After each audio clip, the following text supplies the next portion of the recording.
ഫ്ലൂസി 2026 അപേക്ഷകൾ ഫില്ല് ചെയ്യാനായിട്ടുള്ള ഡേറ്റുകൾ വന്നിട്ടുണ്ട്. അതായത് ഈ ഒക്ടോബർ 23 മുതൽ അപേക്ഷ ഫില്ല് ചെയ്യാൻ നമുക്ക് സൈറ്റ് ഓപ്പൺ ആണ്. അത് 7 ഡിസംബർ വരെ സൈറ്റിലൂടെ നമുക്ക് ഫില്ല് ചെയ്ത് സേവ് ചെയ്ത് വെക്കാം. പ്രധാനപ്പെട്ടതായിട്ട് നമ്മൾ ശ്രദ്ധിക്കേണ്ട കാര്യങ്ങൾ അലോജിറ്റീവ് റെഡിയാക്കുക, അതുപോലെ തന്നെ അൻപാൽ റിക്വസ്റ്റ് പെർസോണാലയും ശരിയാക്കുക. ഇതിനുള്ള വാർഷിക വരുമാനത്തിന്റെ പരിധികൾ എന്ന് പറയുന്നത് സിംഗിൾ മെമ്പറുള്ള ഒരു സ്പോൺസർ ആണെന്നുണ്ടെങ്കിൽ, ഫാമിലിയിൽ സിംഗിൾ മെമ്പറുള്ള ഒരു സ്പോൺസർ ആണെന്നുണ്ടെങ്കിൽ 20,000 രൂപയിൽ കുറയാത്ത വാർഷിക വരുമാനം 2024 ആ സ്പോൺസർക്ക് ഉണ്ടായിരിക്കണം. ഒന്നിൽ കൂടുതലുള്ള ഫാമിലി മെമ്പേഴ്സ് ഉള്ള സ്പോൺസർ ആണെന്നുണ്ടെങ്കിൽ 27,000 കുറയാത്ത വാർഷിക വരുമാനം ആ സ്പോൺസർ 2024 ഡിക്ലെയർ ചെയ്തിരിക്കണം.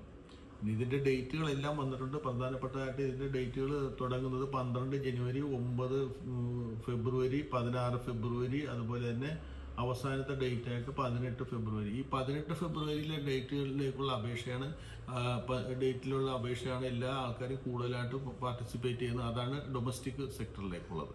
മറ്റുള്ളതെല്ലാം നമുക്ക് അഗ്രികൾച്ചർ സ്റ്റജോണാല് ജനുവരി 12-നും, ടൂറിസം സ്റ്റജോണാല് ഫെബ്രുവരി 9 സ്റ്റജോണാലി ഔത്തോണമം 16 ഫെബ്രുവരി. ഇങ്ങനെയാണ് ഇതിന്റെ ഡേറ്റുകളൊക്കെ വന്നിരിക്കുന്നത്. ഇതിന്റെ കൂടുതൽ അപ്ഡേഷനുകളും മറ്റുള്ള വിശദവിവരങ്ങളൊക്കെ അടുത്ത എപ്പിസോഡിലൂടെ ഞങ്ങൾ അറിയിക്കുന്നതായിരിക്കും.